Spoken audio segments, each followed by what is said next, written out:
And don't forget to order your copy of Football Game Plan's latest book, Stiff Arming Football Myths, an excellent book that you can find on our website at footballgameplan.com/books, available in both PDF as well as paperback form.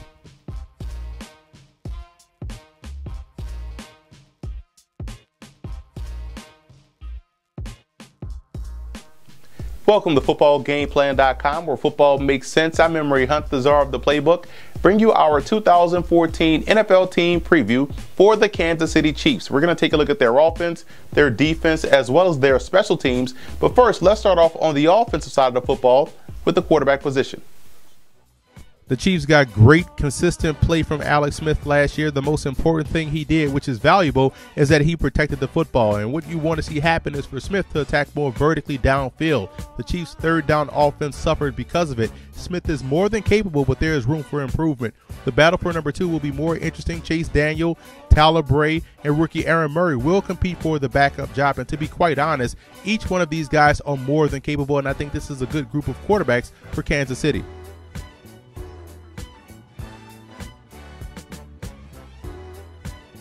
There is a ton of explosiveness here in the backfield, and what Jamal Charles has done over the course of his career has been extraordinary. Over 5,800 yards rushing, averaging 5.6 yards a carry. I don't think many appreciate what we're seeing out of Charles out there in Kansas City. And the depth behind him is great as well, with Nile Davis, who has good bursts, and rookie 4th-round pick DeAnthony Thomas out of Oregon, who will be moved all around the formation. But in my opinion, his best value is as a running back. Just turn around and hand him the football, and he'll have a Jamal Charles-like impact. The Chiefs also have one of the better fullbacks in the game in Anthony Sherman.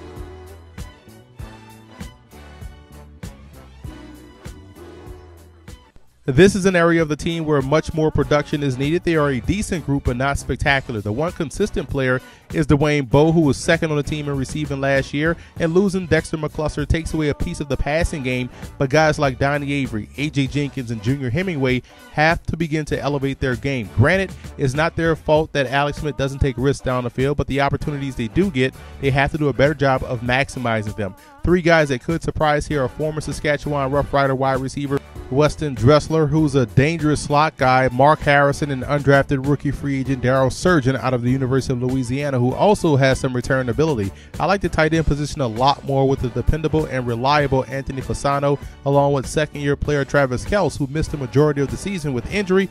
His health is key because he's the more dynamic of the 2 guys.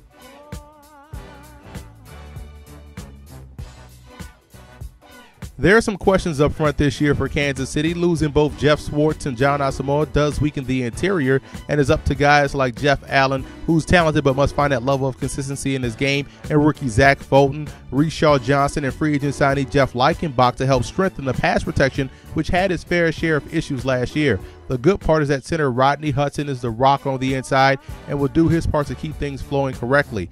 On the edges, the hope is that last year's #1 overall pick Eric Fisher, who dealt with injuries last season, steps up and becomes that anchor at left tackle. His development is key, and they're moving Donald Stevenson to right tackle. And I like the overall depth here with Ryan Harris and rookie Laurent Duvernay-Tardif, who is a top CFL prospect that can play guard if need be, and second-year player Eric Cush out of California, PA, is also a quality depth guy at center.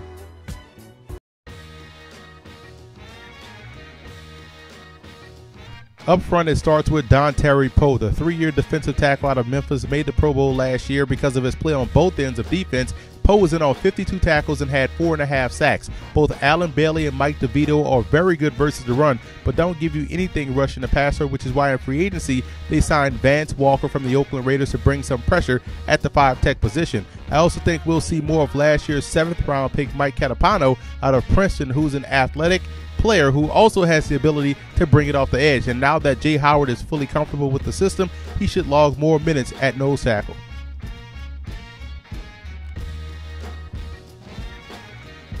Tremendous talent at outside linebacker for Kansas City. Tamba Ali and Justin Houston make an outstanding duo, combining for 22 sacks last year. It's crazy to think that Ali is entering his 9th season in the NFL, and maybe that's why in the first round the Chiefs grabbed Dee Ford out of Auburn. Ford was a top pass rusher in college football last year for the Tigers and gives the Chiefs a young edge rusher that they can use situationally until he's ready for full-time duties. Another surprising aging vet is Derrick Johnson, who led the team in tackles last year with 107. Johnson is entering his his 10th season and is still excellent versus the run and in pass coverage. The battle takes place at the other inside linebacker spot where free agent signee Joe Mays, who's an excellent run stopper, and last year's 4th-round pick Nico Johnson out of Alabama. Both Nico Johnson and Joe Mays have similar qualities, so they both could see equal time. And I would also keep an eye on Jordan Campbell, who's a thumper that has very good blitzing skills.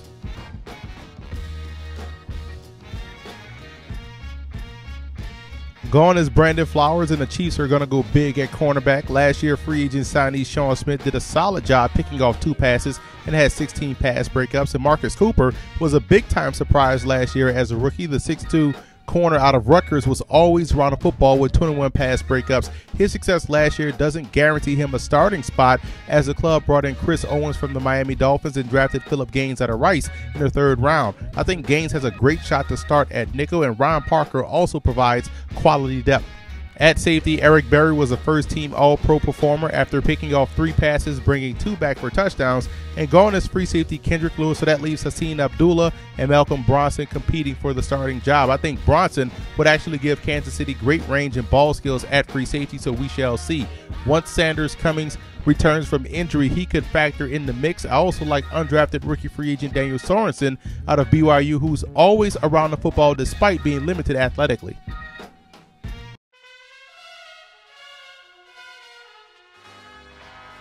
Kansas City boasts one of the top special teams units in the NFL. Kicker Ryan Succop doesn't have the strongest leg, so he's not the guy you want kicking from 50+, but he is very accurate everywhere else. He actually may be pushed this year by undrafted rookie free agent Cairo Santos out of Tulane, who was a Lou Groza Award winner back in 2012. Punter Dustin Colquitt has the strongest leg maybe in the league, as he averaged 46.9 yards a punt with 35 falling inside the 20, and he also handles the kickoff duties for Kansas City. And you look at, they can go in a few directions with their kickoff return game and punt return game with Nile Davis, rookies DeAnthony Thomas, as well as Darryl Surgeon.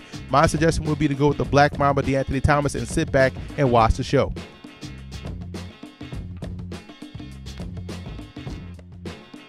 This was a very good football team last year. They were opportunistic on defense, and they were multiple offensively with one of the best backs in the game in Jamal Charles. And with their ability to get to the quarterback in that division, you have no reason but to be optimistic for Kansas City. Now, on the flip side, let's be honest, the Chiefs have questions at receiver, offensive line, and free safety, along with a very conservative quarterback, and those are enough elements that would give anyone a cause for concern entering the season.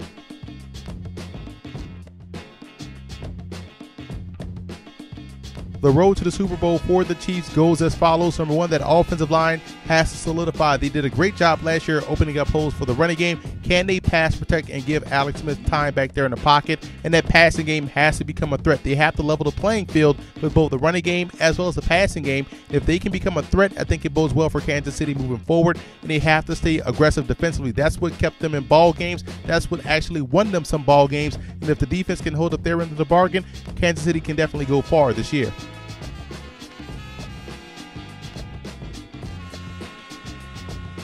I have the Chiefs finishing 3rd in the AFC West. I love the running game, the front 7 on defense, and their special teams. What I question is the consistency up front along the offensive line and whether or not the passing game can make the necessary moves to complement the explosive rushing attack. If Alex Smith becomes much more of a calculated risk taker, then Kansas City can find themselves back in the playoffs this season. But right now, I think the Chargers and the Broncos edge them out for the top 2 spots in the division.